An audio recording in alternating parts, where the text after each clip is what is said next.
Ambience lighting ni kitu unahitaji kama basic need, and believe me, ambience lighting is capable of changing your moods and it will start making your house feel like home. So this is what you can do.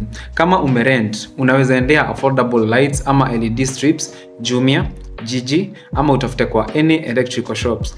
Install these lights na sana sana utafute zenye ziko na capability ya kuchange rangi na temperature.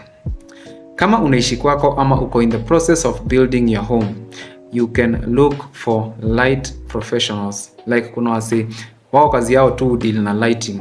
Kama venye kuna fundi wa mawe, huyo mtu anajua tu lights. These guys are professionals, they know what they are doing. Venye atakuinstalia lights, utakuwa na power ya kuchange your moods, your feelings, the color of your home and the temperature of your lights. Get yourself some ambience lighting. See you on the next one. Take care.